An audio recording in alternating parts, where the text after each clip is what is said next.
Labirin Hamas di bawah Gaza disebut akan menjadi mimpi terburuk bagi tentara Israel. Mengenal tentang jaringan terowongan luas di bawah tanah Gaza, diketahui Israel telah menunda invasi darat ke Gaza yang sudah diperkirakan sebelumnya.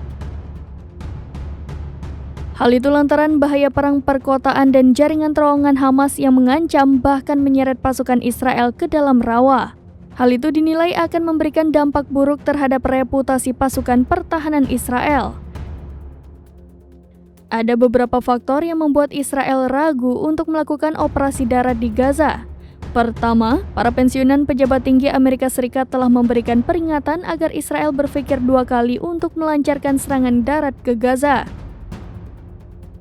Hal ini lantaran menurutnya itu akan menjadi pertarungan yang sangat sengit dan sulit. Ia adalah David Petraeus, pensiunan mantan komandan Amerika Serikat di Irak dan Afghanistan.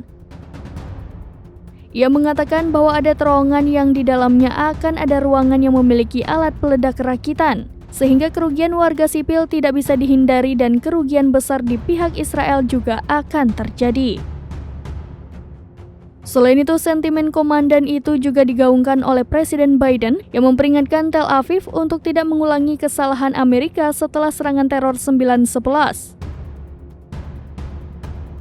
Mengacu pada perang agresi tak beralasan Amerika Serikat di Afghanistan dan Irak pada tahun 2001 dan 2003, serta pembunuhan tim SEAL Amerika Serikat 6 terhadap tersangka dalam 9/11 Osama bin Laden di Pakistan pada tahun 2011. Dan ada faktor lain yaitu faktor kesehatan dan kebugaran militer Israel sendiri.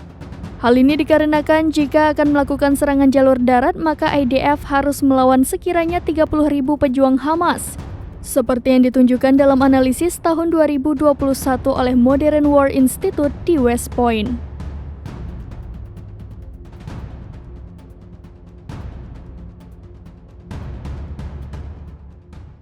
Download Tribun X sekarang, menghadirkan lokal menjadi Indonesia.